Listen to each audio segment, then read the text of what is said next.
Bonjour à tous, c'est JM et aujourd'hui on se retrouve pour la suite de notre petit tuto sur la customisation du dock sur son Mac. Et aujourd'hui on va un peu plus voir les thèmes, qu'est-ce qu'il est possible de faire comme thème. Alors si vous n'avez pas vu la vidéo précédente, je vous conseille de cliquer sur les liens qui s'affichera ici dans le haut de cette vidéo pour voir la première partie de ce tuto sur la customisation du dock. Alors pour cette deuxième partie, on va devoir télécharger un petit logiciel qui s'appelle CandyBar. Vous pouvez retrouver le lien de téléchargement dans la description. Alors c'est un logiciel qui est payant, mais avec une version d'essai qui va largement suffire pour notre utilisation. Donc vous pouvez télécharger la version d'essai sans problème pour faire ce tuto. Alors la première chose à faire pour ce tuto où on va installer donc un thème sur son dock, c'est de trouver des thèmes. Alors, pour trouver un thème, c'est vraiment pas compliqué. Vous allez sur Google, vous tapez, par exemple, si vous tapez simplement dock theme Mac, ça va vous donner pas mal de liens. Vous avez des sites spécialisés comme MaxTheme, Theme Mac, je pense, DeviantArt, qui est spécialisé dans tout ce qui est customisation, pas seulement de Mac, mais aussi de Windows, Linux, iPhone, iPad, etc. Donc, première chose à faire, c'est de trouver un thème doc. Vous téléchargez, alors vous auriez normalement un dossier avec plusieurs fichiers à l'intérieur. Et par la suite, vous ouvrez CandyBar. Voilà, donc ça ressemble à ça. Et vous allez ici dans cette partie Change Dock Appearance. Vous cliquez là-dessus et vous voyez ici donc toutes les données, enfin tout le thème par défaut en fait de votre Mac. Donc ici on a ce qu'on voit, c'est en fait le dock vu de haut. Là on a le bas du dock, les indicateurs comme quoi une application est utilisée, le séparateur qui se trouve ici, et ça, d'autres trucs, enfin je vois pas trop à quoi ça sert, mais de toute façon on s'en fout complètement. Donc, alors quand vous avez ça, vous mettez la fenêtre en plus petit, vous avez votre téléchargement, donc moi il est ici, bon je vais utiliser ce dock-ci, hein, mais mettons que c'est ça, téléchargement qui n'a pas marché d'ailleurs, et vous le glissez dans l'application. Ici vous voyez le restant de jours que vous pouvez l'utiliser en version d'essai. Vous pouvez l'acheter ou je pense que bêtement, la bête astuce, vous supprimez complètement le logiciel avec une application du type App Cleaner que je vais vous présenter bientôt. Vous supprimez ça complètement, puis vous retéléchargez en version d'essai, c'est bon. Donc, vous avez ça.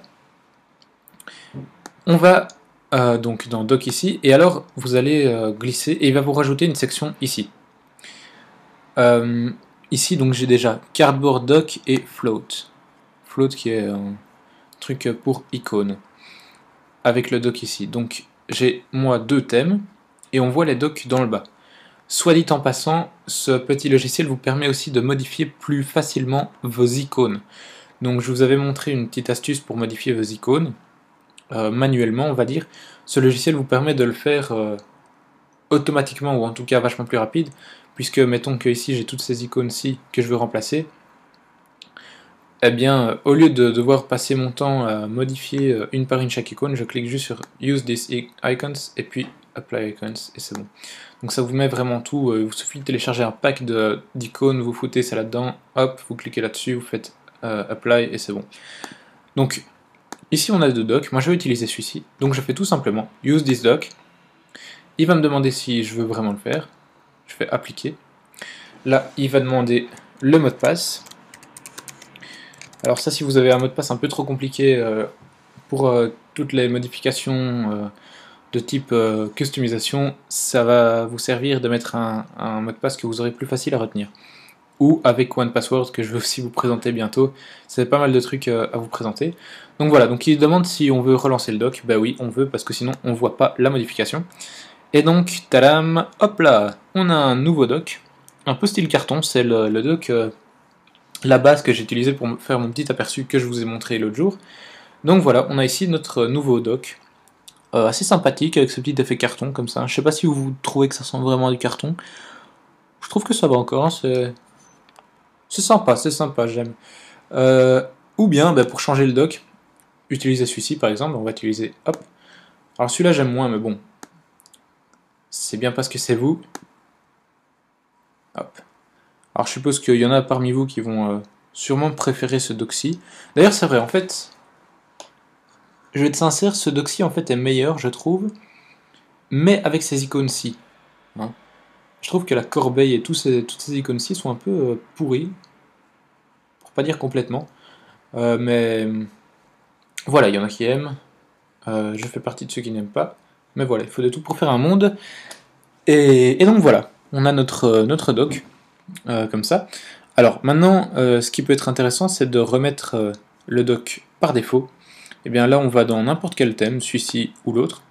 Vous remontez tout en haut, et vous faites tout simplement Restore Dock. Et ça va juste vous restaurer votre dock par défaut. Hop, on relance. Et voilà.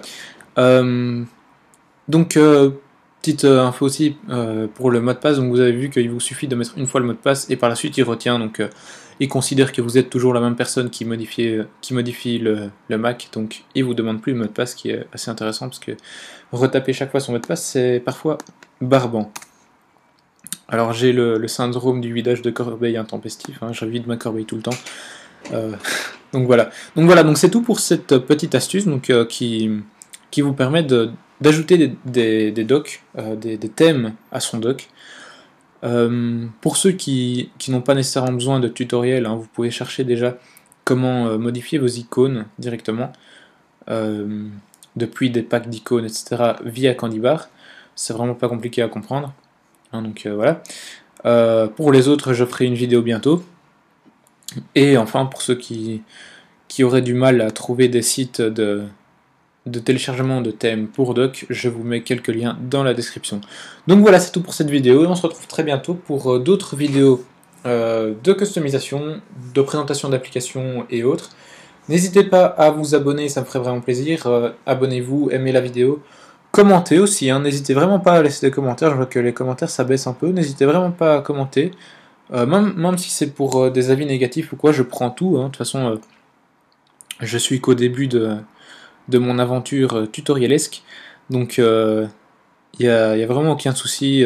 Si vous avez des avis négatifs ou quoi, laissez-moi, c'est toujours bon à prendre. Et visitez le site iPodTouchesApro.com pour voir toutes les nouveautés, hein, toutes les infos, nouveautés sur Mac, etc. Et ben, comme je disais, on se retrouve bientôt.